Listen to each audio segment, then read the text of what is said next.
Hello, I'm so glad that you're with us today.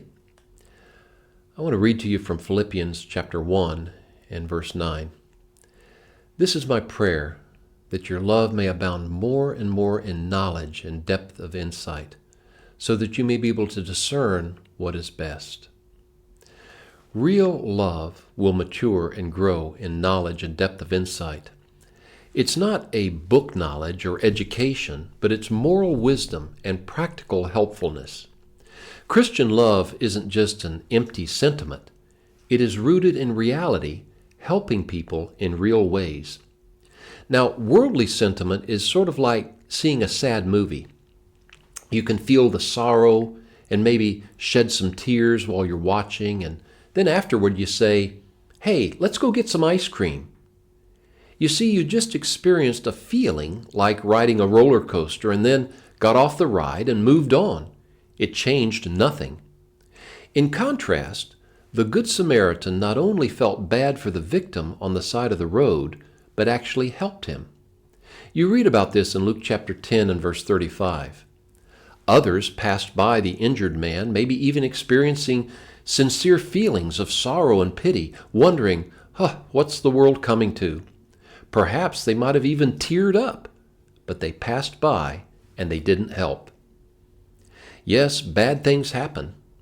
Perhaps you were once abused or molested or neglected, or you're wrestling with an addiction.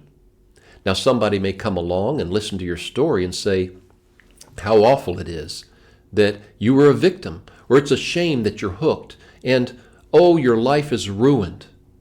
But see, Christian love would say something different. Christian love would say, I'm so sorry that that happened to you, and I share in your sorrow. But now let's talk about what is next in your life. How are you going to move ahead, and what is God calling you to? You see, Christian love isn't a sob fest. It has a wise, practical, Christ-centered focus. Jesus healed the crippled man at the pool of Bethesda in John chapter 5, and then he sees the man again later. And the Lord tells this now healed man in John 5 and verse 14, "See, you are well again. Stop sinning, or something worse may happen to you." Is Jesus being cruel there? Does Jesus not love this man? Doesn't he know how to heal people's bodies and hearts? Christ, having restored what he could physically, focused on this man's future. If Christ had just plopped down and boo-hooed with him, the man would still be crippled. Before Jesus ever healed this disabled man, it said in John chapter 5 and verse 6, quote, "When Jesus saw him lying there and learned that he'd been in this condition for a long time, he asked him, 'Do you want to get well?'" Unquote. Now, why would he ask such a question? It sounds crazy, but sometimes we do fall in love with our problems. Fall in love with Jesus instead. Watch him change you. He can save anyone who's lying in a ditch, but first he's going to call you out of that ditch. He will say to you what he said to so many on the day that they decided to make a change. He will say the simple words, "Now, come and follow me." Jesus won't lie down in a ditch to cry and go nowhere. He moves, and he is calling you out of your hole.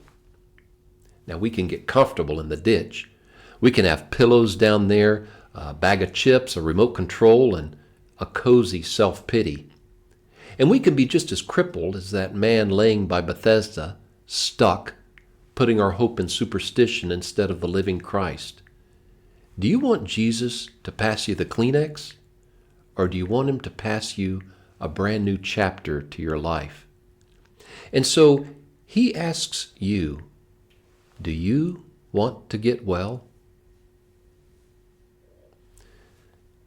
Thank you for joining us today for this reflection. If you're looking for a place to worship and to grow, we invite you to Collingswood Church of Christ. We're located at 300 White Horse Pike in Collingswood, New Jersey. We'd love to welcome you there. You'll find a friend. If you found today's message inspiring, consider subscribing to our channel for more daily devotionals. Could you share this video with a friend who may need a word of encouragement? And I say to you, until next time, may God's grace carry you.